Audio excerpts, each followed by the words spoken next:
Hello friends, मैं अभिषेक आपका स्वागत करता हूं आपके और मेरे अपने यूट्यूब चैनल डिजी नॉलेज हब में। आज की इस वीडियो में हम क्लास 8 मैथमेटिक्स बुक के chapter number 9 algebraic expressions and identity की एक्सरसाइज 9.1 को सॉल्व करेंगे। तो आइए अपनी इस क्लास को स्टार्ट करते हैं।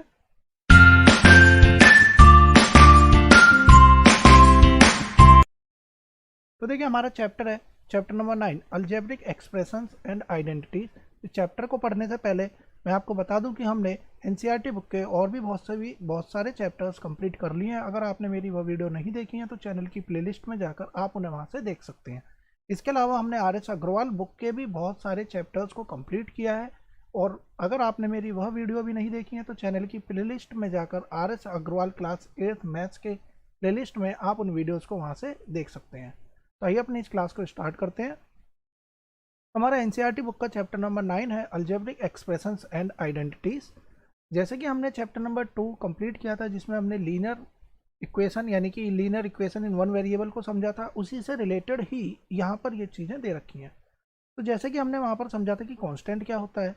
तो कांस्टेंट ऐसी वैल्यूज़ को कहा जाता है जिनकी जो चीज़ें बदलती नहीं है। सपोज कर लीजिए किसी एक्सप्रेशन में हमारा 7 लिखा हुआ है, तो ये 7 वो कांस्टेंट है जो कभी भी चेंज नहीं होगा।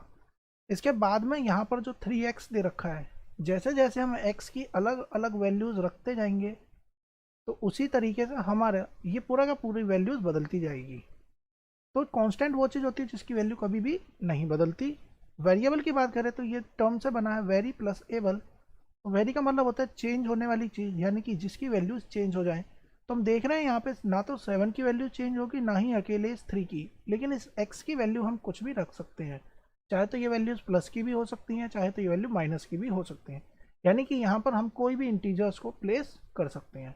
तो ऐसे ही इंटीजर्स को जहाँ पर प्लेस किया जाता है उन्हें बोलते हैं वेरिएबल। वेरिएबल को देखिए हम डिनोट करते हैं x से, y से, a से, b से, किसी भी अल्फ़ाबेट के थ्रू हम इन्हें डिनोट कर लेते हैं। इसके बाद बात करते हैं जो हमारे चैप्टर से रिलेटेड है वो है टर्म्स। तो देखिए, टर्म्स में हमने यहाँ पर लिखा है monomial, binomials, trinomials and polynomials. Monomials क्या होता है? जिसमें सिर्फ और सिर्फ एक ही टर्म हो उसे हम बोलते हैं मोनोमियल। जिसमें दो टर्म हो उसे हम बोलते हैं बाइनोमियल। जिसमें तीन टर्म हो उसे बोलते हैं ट्राइनोमियल्स। और जिसमें एक से अधिक टर्म्स होती है तो जनरली हम उसे नाम दे देते हैं पॉलिनोमियल्स। तो पॉलिनोमियल नाम से ही एक चैप्टर होता है जिसमें पॉली का मतलब होता है मैनी। इसे हम आने वाली क्लासेस में भी पढ़ेंगे। तो मैनी टर्म्स, तो जिसमें बहुत सारी टर्म्स होती हैं, अब ये एक से अधिक भी हो सकती हैं, तो जनरली हम क्या नाम देते हैं? पॉलिनोमियल्स कह देते हैं। एग्जाम्पल्स की बात करें तो देखिए, मोनोमियल क्या होता है? जिसमें एक ही टर्म हो, जैसे 3x या फिर सिर्फ y। तो ये क्या है हमारी? ये मान लीजिए 7xyz, तो ये हमारी क्या हो जाएगी? सिंगल टर्म है। अब अगर हम वेरिएबल की बात करें तो इसमें एक वेरिएबल है, इसमें भी एक वेरिएबल है, इसमें तीन वेरिएबल है। इन्हें हम बोलेंगे मोनोमियल। बाइनोमियल कब बोलेंगे? जब हमें उसमें एक दो टर्म नजर आए। सपोज कर लीजिए 3x प्लस का 7y, तो ये क्या हो गया हमारा? बाइनोमियल। मान लीजिए हमने यहाँ पे लिख दिया 3xy प्लस का 2z, तो ये क्या हो गया? ये बाइनोमियल, क्योंकि यहाँ पर एक टर्म और ये दो टर्म। ठीक उसी तरीके से ट्राइनोमियल, जिसमें कि कितनी टर्म होती है? 3 टर्म्स होंगी। मान लीजिए हमने कुछ इस तरीके से नंबर लिखा, तो ये क्या हो गया? हमारा ट्राइनोमियल का एग्जाम्पल हो गया, जिसमें कितनी टर्म नजर आ रही है? हमें 3 टर्म्स नजर आ रही है। मान लीजिए कोई ऐसे लिखा हुआ क्वेश्चन है 4x² y² z², तो यहाँ पर भी कितने टर्म है? सॉरी, यहाँ पर दो टर्म है, हम इसमें से एक और टर्म यहाँ पे लगा लें। सपोज कर लिया हमने 7 लिख लिया, तो यहाँ पर कितनी टर्म होंगी? 3 टर्म हो जाएंगी। तो in general monomial, binomial, trinomial को ही हम पॉलिनोमियल्स कह देते हैं, जो कि हम टर्म्स के बेसिस पर बताते हैं कि किसी भी गिवन इक्वेशन में या किसी भी गिवन अलजेब्रिक एक्सप्रेशन में कितने टर्म्स हैं। अल्जेब्रिक एक्सप्रेशन ये सभी है। मान लीजिए 3x अल्जेब्रिक एक्सप्रेशन है। जब हम इसे किसी के इक्वेट कर देते हैं और सपोज कर लीजिए हमने यहाँ 12 लिख दिया, तो यही अल्जेब्रिक एक्सप्रेशन हमारी क्या बन जाती है? इक्वेशन बन जाती है। इक्वेशन में हमने पढ़ा था चैप्टर नंबर 2 में लीनियर इक्वेशन होती है। इसके बाद अगर हम बात करें तो क्वाड्रेटिक इक्वेशन होती है, क्यूबिक इक्वेशन होती हैं। तो ये सारी इक्वेशंस किसके बेसिस पे डिफाइन होती हैं? इनके डिग्री के बेसिस पे डिफाइन होती हैं। और डिग्री की बात हमने क्या करी थी? डिग्री हमने कहा था किसी भी गिवन एक्सप्रेशन में उसकी हाईएस्ट पावर कितनी है। हाईएस्ट पावर को ही हमने क्या बोलते हैं? डिग्री कह दिया था। तो ये सारी चीज़ें हम डिस्कस कर चुके हैं linear equation in one variable वाले चैप्टर में। तो आप उसे वहाँ से समझ के इन चीज़ों को क्लियर कर सकते हैं। तो इस चैप्टर में जो हमें पढ़ना था वो टर्म्स के बारे में पढ़ना था, जो हमने यहाँ पर जान लिया। हम बात करते हैं फैक्टर्स की। तो देखिए हम फैक्टर्स पहले से जानते हैं, हम HCF पढ़ चुके हैं हम। इसका मतलब क्या होता है, H से हाईएस्ट, C से कॉमन, F से फैक्टर। तो गिवन कोई नंबर है, मान लीजिए 32, हम इसके फैक्टर्स करते हैं तो हमने प्राइम फैक्टराइजेशन में भी ये पढ़ा था, 2 इंटू 2 इंटू 2 इंटू 2 इंटू 2, 2 टू जा 4 टू जा 8 टू जा 16 टू जा 32। तो इसके फैक्टर्स की बात करें तो देखिए 32 के फैक्टर्स क्या क्या होंगे। 1 ये किस किस नंबर की टेबल में आता है वही इसके फैक्टर्स हो जाएंगे। 1 की टेबल में आता है, ये 2 की में आता है, ये 4 की टेबल में आता है। इसके बाद अगर हम बात करें तो ये 8 की में आता है, 16 में आता है और ये 32 की टेबल में आता है। तो इसके इतने सारे फैक्टर्स हो जाते हैं। तो ठीक उसी तरीके से जैसे कि हम किसी न्यूमेरिक वैल्यू के फैक्टर्स निकालते हैं, ठीक उसी तरीके से हमें अलजेब्रिक एक्सप्रेशंस के भी फैक्टर्स बताने होते हैं। तो मान लीजिए हमने यहाँ पर यहाँ पे एक वैल्यूज लिखी 4xy या फिर 4x² xy²। अब हमें इसके फैक्टर्स बताने, तो पहला फैक्टर तो इसका देखिए 2 है, into 2 into X into Y into Y. हमने इसे फैक्टराइज कर दिया, यानी प्राइम फैक्टर्स की तरह से हमने इसके भी फैक्टर्स बना दिए। अब हम इसमें से बहुत सारे फैक्टर्स लिख सकते हैं। देखिए अकेला 2 भी एक फैक्टर है, 2 इंटू 2 यानी कि 4 भी इसका फैक्टर है, 2x भी इसका फैक्टर है। यानी कि ये जो गिवन एक्सप्रेशन है किन किन चीज़ों से डिविजिबल हो जाएगा वही सारे इसके फैक्टर्स होंगे। y भी इसका फैक्टर है, y² भी इसका फैक्टर है, 2xy भी इसका फैक्टर है, 2xy² भी इसका फैक्टर है। यानी कि इतने सारे इसके फैक्टर्स हम यहाँ से निकाल सकते हैं, कोई भी पेयरिंग बना के हम निकाल सकते हैं। तो इसे हम कहते हैं फैक्टर्स। यानी कि गिवन एक्सप्रेशन को हमें स्प्लिट करना है और उसी में से मैक्सिमम जो भी आउटकम्स निकलेगी वही हमारे क्या बन जाएंगे, फैक्टर्स बन जाएंगे। कोफिशिएंट किसे कहते हैं, तो देखिए किसी भी गिवन एक्सप्रेशन के आगे, यानी कि किसी भी गिवन एक्सप्रेशन के आगे जो भी हमारा यहाँ पर न्यूमेरिकल वैल्यूज जो लिखी होती है उसी को हम बोलते हैं कोफिशिएंट, या हम इसे सिंपली बोल देते हैं कोफिशिएंट। जैसे कि मान लीजिए हमने यहाँ पर नंबर लिखा 7xy, तो इस गिवन एक्सप्रेशन में जो न्यूमेरिकल वैल्यू है वो है 7, तो ये 7 इसका क्या हो जाएगा, न्यूमेरिक कोफिशिएंट हो जाएगा। मान लीजिए नंबर लिखा है माइनस का 4xy x² तो -4 अकेला 4 नहीं, -4 क्या हो जाएगा, इसका कोफिशिएंट हो जाएगा। कौन सा कोफिशिएंट, न्यूमेरिकल कोफिशिएंट। अब हम बात करते हैं like term and unlike terms की।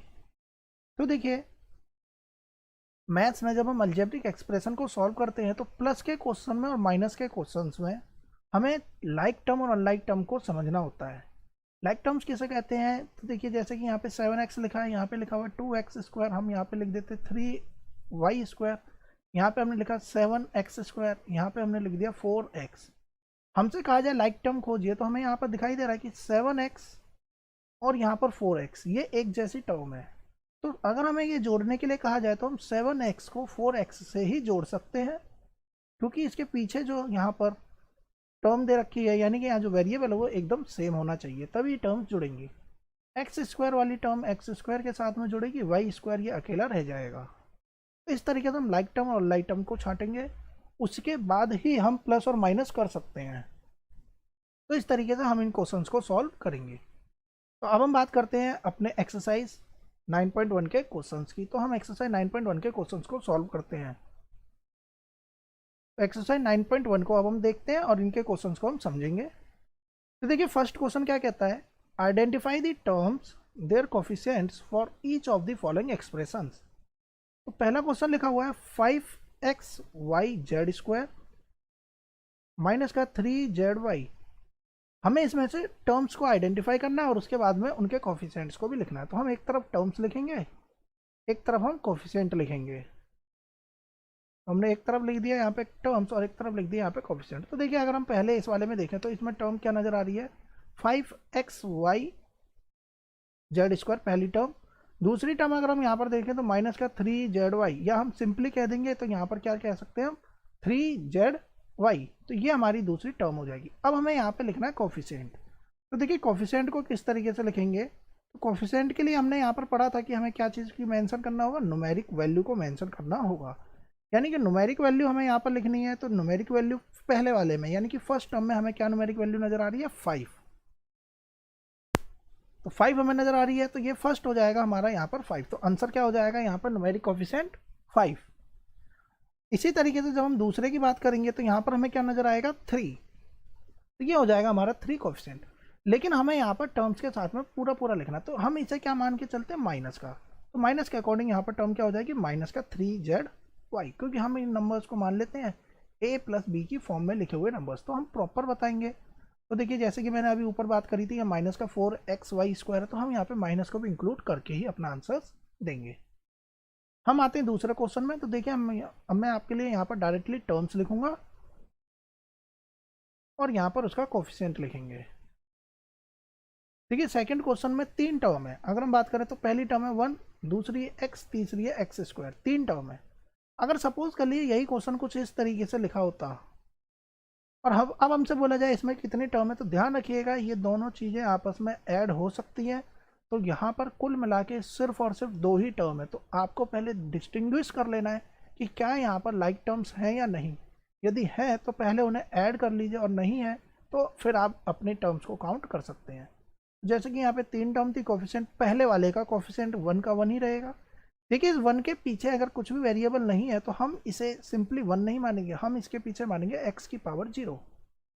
और किसी भी वेरिएबल की पावर 0 अपने आप में 1 को डिनोट करता है। तो अगर हम यहाँ पे कहें कि ये 1 किसका कोफिशिएंट है, तो हम कह सकते हैं ये x की पावर 0, या x की जगह आप कोई भी वेरिएबल ले लें। x के आगे कुछ भी नहीं है तो इसके आगे भी 1 सपोज किया जाएगा, तो इसका आंसर भी 1 हो जाएगा, और x² का कोफिशिएंट भी 1 ही रहेगा। तो सेकंड क्वेश्चन इस तरीके से सॉल्व होगा। अब हम आते हैं अपने थर्ड क्वेश्चन पे। तो देखिए हम इसी पे सॉल्व कर लेते हैं थर्ड क्वेश्चन। 4x²y², ये हमारी पहली टर्म, माइनस के साथ में लिखेंगे तो ये दूसरी टर्म, और तीसरी टर्म है हमारी z²। तो कोफिशिएंट कितना हो जाएगा, सिर्फ 4, -4, इसके आगे कुछ भी नहीं लिखा तो इसके आगे 1 सपोज करेंगे, और 1 इसका कोफिशिएंट हो जाएगा। फोर्थ क्वेश्चन की बात करते हैं। तो फोर्थ क्वेश्चन पे आते हैं। तो देखिए फोर्थ में क्या लिखा हुआ है, पहले टर्म को छांट लेंगे 3, माइनस का PQ QR और माइनस का RP। और देखिए सबके आगे कोई भी वैल्यूज नहीं है, सिर्फ पहले वाले को छोड़ के। पहले वाले का कोफिशिएंट 3, बाकी सबका कोफिशिएंट -1। ध्यान रखिएगा इसका कोफिशिएंट -1 है, इसका कोफिशिएंट प्लस का 1 है, तो प्लस को हम नहीं दिखाएंगे, सिर्फ सिंपली 1 लिख देंगे। इसका कोफिशिएंट अगेन -1 है। तो इस तरीके से क्वेश्चन हमारा सॉल्व होगा। अब हम बात करते हैं अपने फिफ्थ क्वेश्चन की। फिफ्थ क्वेश्चन थोड़ा सा अलग है, तो ध्यान से देखते हैं। देखिए क्वेश्चन लिखा हुआ है x/2 + y/2 माइनस का xy। अब हम इसे सॉल्व करेंगे। तो देखिए x के अलावा जो भी यहाँ लिखा हुआ है यही हमारा एक्स्ट्रा है। अब यहाँ पे तो कुछ भी नहीं है, तो यहाँ पर अगेन 1 आएगा। तो पहली जो टर्म होगी वो हमारी क्या हो जाएगी, x/2, दूसरी हो जाएगी y/2, तीसरी हो जाएगी माइनस का xy। कोफिशिएंट होगा 1/2, इसका कोफिशिएंट 1/2, इसका कोफिशिएंट माइनस का 1। तो इस तरीके से सॉल्व हो जाएगा। नेक्स्ट क्वेश्चन आप अपने आप से बना सकते हैं। 3 टर्म दे रखी है, तो तीनों टर्म को कैसे लिखेंगे, 0.3a माइनस का 0.6ab प्लस का 0.5b। कोफिशिएंट हो जाएगा 0.3 माइनस का 0.6 और 0.5। ये इसका आंसर हो जाएंगे। आई होप आपको क्लियर हो गया होगा फर्स्ट क्वेश्चन। अब हम आते हैं क्वेश्चन नंबर 2 पर। Classify the following polynomials as monomial, binomial, trinomial. Which polynomials do not fit in any of these 3 categories. कौन सा ऐसा पॉलिनोमियल है जो इस कैटेगरी में सेटिस्फाई नहीं हो रहा है, हम इसे जानेंगे। देखिए मोनोमियल में होती है सिंगल टर्म। तो पहला क्वेश्चन है, देखिए मैं यहाँ पे आपके लिए क्वेश्चंस लिख देता हूँ। ये पहला क्वेश्चन है, तो यहाँ पे 2 टर्म है, तो ये बाइनोमियल। 1000 सिंगल लिखा हुआ है, यानी ये सिंगल टर्म है, ये मोनोमियल। थर्ड देखिए क्या लिखा है, x + x² + x³ + x की पावर में 4। तो यहाँ पर कितनी टर्म है, यहाँ पर 4 टर्म है। तो ये एक्चुअल में ना तो मोनोमियल, ना बाइनोमियल, ना trinomial, it is a case of polynomial. इसके बाद बात करते हैं। तो 7 + y + 5x, तो यहाँ पर हमें साफ साफ दिख रहा है 3 टर्म, तो ये ट्राइनोमियल। इसी तरीके से अगले नंबर की बात करें तो 2y माइनस का 3y²। देखिए ये अलग अलग लाइक टर्म तो है नहीं, तो इसका मतलब ये कितनी टर्म होंगी, 2। तो ये हो गया हमारा बाइनोमियल। 2y माइनस का 3y² प्लस का 4y³, ये अगेन ट्राइनोमियल। इसके बाद भी देखिए ट्राइनोमियल है, 3 टर्म है, 5x माइनस का 4y 3xy। इसके बाद 2 टर्म है, तो ये बाइनोमियल। इसके बाद 4 टर्म है, तो पॉलिनोमियल। इसके बाद देखिए PQR लिखा हुआ है, ये अपने आप में सिंगल टर्म है। भले ही यहाँ पर 3 वेरिएबल जरूर यूज हो रखे हैं, लेकिन ये अपने आप में सिंगल टर्म है, तो इसे हम बोलेंगे अगेन मोनोमियल। p² प्लस का PQ²। तो पहले हम देखेंगे क्या ये हम ऐड कर सकते हैं, तो बिल्कुल ऐड नहीं कर पाएंगे, तो ये क्या हो जाएगी, हमारी बाइनोमियल हो जाएगी। और last question 2p + 2q, again यहाँ पर 2 टर्म है, तो अगेन हम इसे क्या बोलेंगे, बाइनोमियल कहेंगे। तो इस तरीके से हमारा क्वेश्चन नंबर 2 कंप्लीट हो जाएगा। अब हम आते हैं अपने क्वेश्चन नंबर 3 पे। सिर्फ हमें इसी तरीके से अलग अलग करने थे। अब देखिए क्वेश्चन नंबर 3 कहता है ऐड करने के लिए। हम जानते हैं ऐड तो तभी होगा जब लाइक टर्म्स को हम लाइक टर्म के साथ ही ऐड कर सकते हैं। तो ध्यान रखिएगा, पहला क्वेश्चन लिखा है ए बी माइनस का बी सी। हमें इसमें जोड़ना है बी सी माइनस का सी ए, और इसमें जुड़ेगा सी ए माइनस का ए बी। तो अगर आप इस तरीके से एक ही लाइन में लिखकर जोड़ सकते हैं तो आप इस तरीके से जोड़िए, अदरवाइज आप कॉलम बनाकर भी जोड़ सकते हैं। तो मैं दोनों तरीके से आपको बताऊँ। देखिए यहाँ पर ए बी है और ढूंढते हैं तो ए बी यहाँ पर है। देखिए इसके आगे कोएफिशिएंट कुछ नहीं है तो 1 सपोज किया जाएगा और इसके आगे भी 1। यहाँ पे +1 है, यहाँ -1 है, ये अपने आप में कट जाएगा। तो हम ऐसे भी काट कर दिखा सकते हैं या आप डायरेक्टली लिख सकते हैं 0 ए बी। बी सी यहाँ माइनस का है, यहाँ पर प्लस का है, तो ये भी कट जाएगा। या फिर आप इस तरीके से काट दीजिए, या आप यहाँ पर लिख दीजिए प्लस का 0 बी सी। ठीक उसी तरीके से प्लस का 0 सी ए। और किसी भी नंबर की मल्टीप्लाई अगर हम 0 से करते हैं, चाहे वो अलजेब्रिक एक्सप्रेशन ही क्यों ना हो, पूरी की पूरी 0 बना देंगे, आंसर आएगा 0। या आप डायरेक्टली 0 भी लिख सकते थे इसको काट के। अगर आपको कॉलम में करना है तो इस तरीके से पहली टर्म लिखी, इसके बाद देखिए बी सी माइनस सी ए, तो बी सी के नीचे बी सी लिखिए साइन के साथ में, सी ए क्योंकि यहाँ नहीं आएगा, इसके नीचे भी नहीं आएगा, अलग आएगा सी ए। इसके बाद थर्ड वाली जो टर्म थी सी ए के नीचे सी ए लिखा विद साइन, तो जिसके आगे जो साइन होता है वही उसके आगे लगे। और ए बी माइनस का है तो ए बी के नीचे ए बी और माइनस का। इस ए बी को आप यहाँ मत लिखिएगा, अलग ही लिखिएगा। तो देखिए यहाँ पर हमें इन्हें जोड़ना है, तो यहाँ प्लस बड़ा सा लगा दीजिए। अब हम जैसे ही देखेंगे तो यहाँ में दिख रहा है ए बी में से ए बी माइनस कहा जा रहा है, तो 0 ए बी, यहाँ पर भी 0 बी सी, और यहाँ पर भी 0 सी ए। चाहे हम यहाँ प्लस लगाएं चाहे माइनस लगाएं कोई फर्क नहीं पड़ता, हमारा आंसर आ जाएगा 0। तो आप बड़े में 0 लिखकर अपना आंसर कर सकते हैं। आई होप आपको समझ में आ गया होगा। अब हम सेकंड क्वेश्चन करते हैं। आप चाहे कॉलम से करिए या आप डायरेक्टली इसी तरीके से कर सकते हैं। ध्यान क्या रखना है मैं आपको बताता जाऊंगा। देखिए यहाँ पर ये एक्सप्रेशन है, फिर कॉमा लगाया तो हम डायरेक्टली प्लस कर लेते हैं, minus B plus B C plus C minus A plus A C. देखिए ब्रैकेट लगाने से क्या फ़ायदा रहता है, तो जब हम इन टाइप के क्वेश्चंस में तो साफ साफ लिखा है ऐड करना है। सपोज कीजिए यही एक्सप्रेशन रहता और कह देता सब्ट्रैक्ट करना है, तो माइनस का साइन लगाने की वजह से क्या पीछे की जो भी एक्सप्रेशन रह जाती है उन सबके साइन चेंज हो जाते हैं। तो ब्रैकेट लगाने से हमारे लिए ध्यान रखना आसान हो जाता है कि माइनस की वजह से सबके साइन बदलेंगे। अगर हम इसे डायरेक्टली इस तरीके से कर देंगे तो हमारी गलती क्या हो जाएगी, हम यहाँ तो माइनस लगा देंगे लेकिन बाकी एक्सप्रेशन को हम एज इट इज छोड़ देंगे, तो यहाँ हमारी गलती होने के चांसेस रहते हैं। इसलिए हम ब्रैकेट लगाकर ही अपनी आदत बनाएंगे कि प्लस का क्वेश्चन हो या माइनस का, एक बार ब्रैकेट जरूर लगाना है। अब हम इसे सॉल्व करेंगे तो देखिए एक ए है, यहाँ पर एक और ए है, दोनों प्लस के, एक प्लस का एक माइनस के, कट जाएगा। बी से देखिए बी कट गया, सी से देखें तो सी कट गया, माइनस सी है ये प्लस सी है। ए बी प्लस का है, बी सी प्लस का है और सी ए प्लस का है। तो ध्यान रखिएगा ए बी अपने आप में एक अलग टर्म है, बी सी अपने आप में अलग है और ए सी अपने आप में अलग है। ऐसा नहीं है ए बी में बी सी जोड़ दिया जाए, ये जुड़ेगा ही नहीं, ये एज इट इज छोड़ दिया जाएगा और यही हमारा आंसर हो जाएगा। ऐसा इसलिए क्योंकि तीनों की तीनों टर्म एक दूसरे से अलग अलग हैं। क्वेश्चन नंबर 3 पर आते हैं। आप इसे कॉलम बनाकर भी कर सकते हैं। हम अगले क्वेश्चन को कॉलम बना के सॉल्व करते हैं ताकि आपको दोनों तरीके से क्लियरली समझ में आ जाए। प्लस का 4। अब देखिए अगली टर्म में लिखा है 5 और वो भी प्लस का 5। सिर्फ 5 तो कांस्टेंट के नीचे लगाएंगे सिर्फ। 7pq अगर इसके नीचे आता है तो ठीक है, अदरवाइज हम आगे लिख देंगे। 7pq तो इसके पास ही आएगा और साइन इसके आगे प्लस लगा हुआ है। पी स्क्वायर क्यू स्क्वायर 3, तो देखिए 3p square Q square, sign इसके आगे माइनस का था। क्योंकि ये नंबर हमें ऐड करने तो हमें सिंपली इसे बड़ा सा ऐड लगाकर हम इसे जोड़ देंगे। 5 और 4 9। देखिए इसमें कैरी लेने वाली कोई भी चीज़ नहीं है, प्लस के साइन के साथ में है। +7 -3, बड़ा नंबर क्या है 7 प्लस का, प्लस माइनस माइनस, यानी नंबर तो माइनस होंगे लेकिन साइन क्या आएगा बड़े वाला। तो प्लस का 4pq इस तरीके से हम यहाँ लिखेंगे। 2 -3, तो हम देखें 2 में से हमें पीछे जाना है, 3 पीछे जाना है, तो 2 में से एक पीछे गए, एक और गए, एक और जाएंगे, हमारा आंसर क्या आएगा -1। इसी तरीके से हम निकालते थे तो -1 यहाँ पर आएगा। -1p square Q square, P को हम इस तरीके से लिख देंगे स्मॉल में। तो इस तरीके से हमारा आंसर ये आ जाएगा। हम चाहें तो यहाँ माइनस ना भी लगाएं या डायरेक्टली इसे ऐसे भी लिख सकते हैं, माइनस का पी स्क्वायर क्यू स्क्वायर, तो भी ये करेक्ट है। अब हम आते हैं अपने फोर्थ क्वेश्चन पे। तो बस इसी तरीके से हमें इसे सॉल्व करना है। फोर्थ क्वेश्चन देखिए क्या लिखा है, L square plus M square. इसमें हमें जोड़ना है एम स्क्वायर, तो एम के नीचे एम साइन के साथ में, एन स्क्वायर तो एन इसके नीचे तो आएगा नहीं, अलग से लिख देते हैं। अगली टर्म है N square plus L square.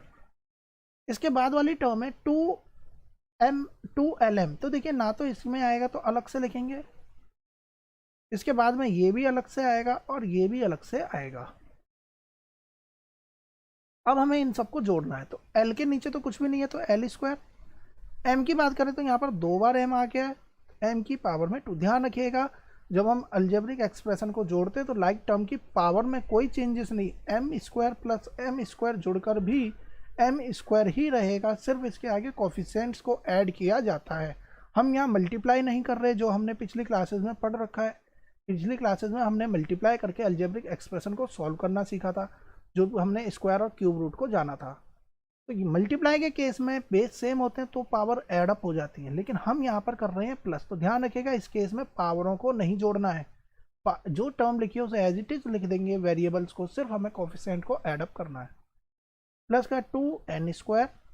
अच्छा एक चीज़ और, यहाँ पे एल स्क्वायर जो है ये इसके नीचे आ जाएगा, बिल्कुल यहाँ पर एल स्क्वायर इसके नीचे ही आएगा, तो इसलिए इसका मतलब क्या हो जाएगा, यहाँ पे 2l स्क्वायर हो जाएगा, तो यहाँ से हटा के हम इसके नीचे लिखेंगे।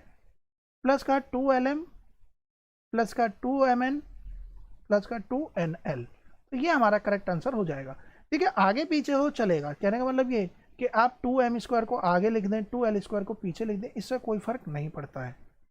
लेकिन एक अलजेब्रिक एक्सप्रेशन को लिखने का एक तरीका होता है, तो उस तरीके की बात करते हैं, फिर इसके बाद आगे क्वेश्चन सॉल्व करेंगे। तो देखिए अलजेब्रिक एक्सप्रेशन को हम जब भी लिखते हैं तो हमें डिक्रीजिंग ऑर्डर में लिखना होता है। क्या डिक्रीजिंग ऑर्डर, इसे समझते हैं, तो डिक्रीजिंग ऑर्डर ऑफ डिग्रीज के डिक्रीजिंग ऑर्डर में लिखना पड़ता है। जैसे कि एक्सप्रेशन है हमारा 4x स्क्वायर प्लस का 3x की पावर 3 प्लस का 4x की पावर 4 प्लस का 3x प्लस का 7। मान लीजिए ये एक्सप्रेशन लिखा और हमें एक्चुअल में तरीके से अपने अच्छे यानी कि एक्सप्रेस करने के मतलब से लिखना है, तो सबसे पहले हाईएस्ट पावर को, यानी कि 4 वाली पावर सबसे पहले आएगी, फिर 3 वाली पावर आएगी, फिर इसके बाद 2 वाली पावर आएगी, फिर 1 वाली पावर आएगी, और फिर उसके बाद में कांस्टेंट टर्म आएगी। अब सपोज कर लीजिए आपके पास में 3x है ही नहीं, तो आप इसे मत लिखिए, सिंपली आप इसे +7 लिख दीजिए। तो इस तरीके से हमें लिखना होता है, पहले बड़ी पावर, फिर उसके बाद छोटी, फिर उसके बाद सबसे छोटी, फिर उसके बाद में कांस्टेंट। तो इस तरीके से हमें एक्सप्रेस करके लिखना पड़ता है। फिलहाल में यहाँ पर हम देखेंगे पावर में 2 है, 2 है, 2 है, तो कोई मतलब नहीं है, आगे पीछे आप लिखिए चलेगा। अब हम आते हैं अपने सब्ट्रैक्शन के क्वेश्चंस पे। सब्ट्रैक्शन के क्वेश्चन में इंपॉर्टेंट क्या होता है, तो देखिए क्वेश्चन लिखा होता है सब्ट्रैक्ट 7 फ्रॉम 15, तो इसका मतलब होता है 7 को घटाना है 15 में से, इसका मतलब 15 में से 7 को हमें सब्ट्रैक्ट करना है। यानी अगर शब्द फ्रॉम नज़र आ जाए तो जो बाद में लिखा है उसे पहले लिखिए, फिर माइनस लगाइए, और जो पहले लिखा है उसे बाद में लिखिए। तो ये सिंपल नंबरों के साथ में होता है। फिलहाल में यहाँ एक्सप्रेशन है, तो हम एक्सप्रेशन को भी फ्रॉम अगर लिखा है तो हम इसी तरीके से सॉल्व करेंगे। तो सबसे पहले जो पीछे लिखा है उसे हम आगे लिखते हैं, माइनस प्लस का 5b माइनस का 3। अब हमारा काम है माइनस करना, तो हम माइनस तो करेंगे, लेकिन अगला जो स्टेप है तो हम यहाँ पे ब्रैकेट जरूर लगाएंगे, क्योंकि बिना ब्रैकेट के ये क्वेश्चन हमारा पूरी तरीके से गलत हो जाएगा। अगर हम ब्रैकेट नहीं लगाएंगे तो मैंने अभी आपको बताया था कि कहाँ मिस्टेक हो जाएगी, हम इसके साइन को तो नहीं चेंज करेंगे, सिर्फ 4 के आगे हम माइनस लगा देंगे, जो अल्टीमेटली क्वेश्चन गलत हो जाएगा। इसे सॉल्व करने का तरीका अगर हम एक लाइन में करें तो हम पहले इसे एक्सप्रेशन को सिंपल बनाएंगे, यानी इस ब्रैकेट को हटाएंगे इस माइनस सिंबल की वजह से। ये जो माइनस है जब भी ब्रैकेट के अंदर की तरफ में मल्टीप्लाई होगा, ये एक्चुअल में माइनस नहीं -1 है। अब -1 की मल्टीप्लाई हम इन सब से करेंगे, तो माइनस की मल्टीप्लाई से करेंगे तो -4 है, माइनस की मल्टीप्लाई माइनस से होगी तो प्लस। या हम सिंपल तरीके से समझे तो जो भी अंदर के ब्रैकेट का साइन है सबके साइन बदल दो, ये प्लस था माइनस हो गया, ये माइनस है तो प्लस हो गया, ये प्लस है तो देखिए माइनस हो जाएगा, और ये प्लस है तो ये भी माइनस हो जाएगा। अब ये एक्सप्रेशन में और ऊपर वाले क्वेश्चन में, यानी कि ये जो क्वेश्चंस थे इनमें कोई फर्क नहीं रह जाएगा, एज इट इज सॉल्व होंगे। अब इस माइनस का कोई मतलब नहीं, 12 ए, अब हमें यहाँ से लाइक टर्म ढूंढनी है। ए की टर्म ए से मैच करिए तो देखिए 12 में से 4 जाएंगे तो कितना बचेगा 8 ए। बी वाला देख लीजिए, 5 भी इधर है और 3 भी इधर है, तो 5 में से 3 जाएंगे तो 2, लेकिन साइन के साथ में है, ये हो गया। ए बी की बात करें तो देखिए माइनस है और यहाँ पे प्लस का 7 है, तो 9 में से 7 माइनस होगा तो माइनस का 2 बचेगा और ए बी आएगा। अब कौन सी टर्म बच गई, तो देखिए -3 और -12, -3 -12 इज माइनस का 15 और ये हमारा आंसर आ जाएगा। सिंपल था, बस हमें क्या ध्यान रखना है, इस माइनस की वजह से बाद वाले टर्म का जरूर ब्रैकेट आपको लगाना है, मोस्ट इंपॉर्टेंट है ब्रैकेट। कभी कभी जल्दबाजी में हम छोड़ देते हैं, जिसकी वजह से क्या होता है, हम इसकी मल्टीप्लाई तो माइनस कर देंगे लेकिन बाद के सबके साइन हम एक जैसे ही छोड़ देंगे, जो कि अपने आप में गलत है।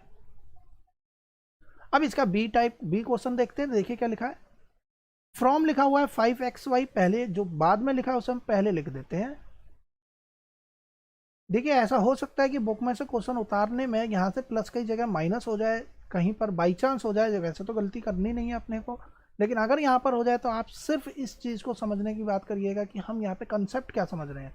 आंसर में थोड़ा बहुत गलत होगा चलेगा, लेकिन आपको कंसेप्ट जरूर क्लियर होना चाहिए। माइनस का 3xy, अगर हमने यहाँ ब्रैकेट नहीं लगाया होगा तो मैं यहाँ पर प्लस का 5yz लिख दूंगा, माइनस का 7zx, जो अपने आप में गलत हो जाएगा, इसलिए हमें यहाँ पर ब्रैकेट लगाना होगा। अब हम इसके आगे हम सॉल्व कर लेंगे, तो हम अपनी आदत इस तरीके से बनाते हैं, चाहे क्वेश्चन प्लस हो चाहे माइनस हो, हमें ब्रैकेट जरूर लगाना है, डेट्स इट। अब हम इसे सिंपल बनाएंगे, 5xy माइनस का 2yz माइनस का 2zx प्लस का 10xyz माइनस का 3xy माइनस का, अब देखिए अंदर के सबके साइन बदलते हुए चलेंगे हम, प्लस का 7zx।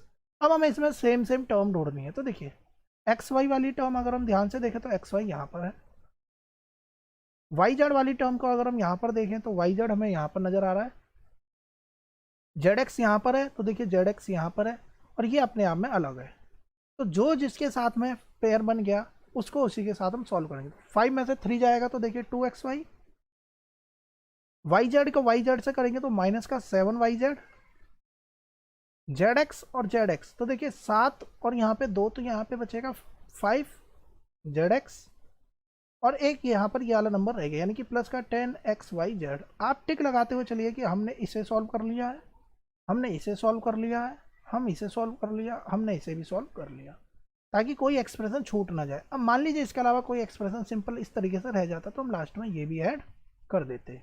आई होप आपको समझ में आया होगा। अब इसी सेम क्वेश्चन को हम करते हैं कॉलम से, आपको पता होना चाहिए कॉलम से कैसे करा जाएगा। अब हम कॉलम बनाकर इस क्वेश्चन को सॉल्व करते हैं। तो देखिए कॉलम बनाने के लिए जो हमें माइनस तो करना है पीछे वाले में से, तो पीछे वाले को हम सबसे पहले आगे लिख देंगे, माइनस का 2zx प्लस का 10xyz। इसके बाद में लाइक टर्म्स को लाइक टर्म के नीचे, देखिए 3xy लिखा है तो हम यहाँ पे लिखेंगे 3xy, साइन जो है वही रहने दीजिएगा क्वेश्चन में जो साइन दे रखे हैं। 5zy तो यहाँ पर आएगा प्लस का yz, 7zx तो माइनस का 7zx, ये एज इट इज। हमें यहाँ पर प्लस करना होता तो सिंपल हम प्लस लगाते, फिलहाल में माइनस करना है तो हम यहाँ माइनस लगाएंगे, और इस माइनस की वजह से होगा क्या, नीचे वाले एक्सप्रेशन के सबके साइन हम बदल देंगे। ये प्लस है तो हम यहाँ माइनस करेंगे, ये प्लस है तो यहाँ माइनस, ये माइनस है तो यहाँ प्लस। देखिए वही चीज़ हो गई, इसे माइनस बना दिया हमने, इसे माइनस बना दिया, इसे हमने प्लस बना दिया। आप कैसे भी सॉल्व करिए, अब हमारा इस साइन से कोई लेना देना नहीं है। ध्यान रखिएगा ऊपर वाले के साइन में कोई चेंज नहीं, नीचे वाले कॉलम के साइन सबके बदल जाएंगे अगर ये क्वेश्चन माइनस का रहता है तो।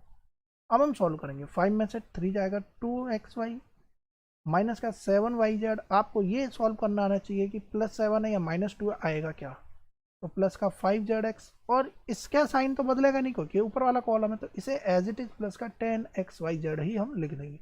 दोनों ही केस में आंसर आपके सेम आएंगे, तो आप किसी भी मेथड के थ्रू सॉल्व कर सकते हैं। हम इस एक्सरसाइज का लास्ट क्वेश्चन करेंगे, question number C, question number 4 का सी पार्ट। देखिए क्या लिखा हुआ है, फ्रॉम लिखा हुआ है तो हम पहले वाली टर्म को बाद वाली टर्म को पहले लिख लेते हैं, और कॉलम बना के भी हम सॉल्व कर सकते हैं, तो हम कॉलम से कर लेते हैं इस क्वेश्चन को सॉल्व। Plus 5p²q।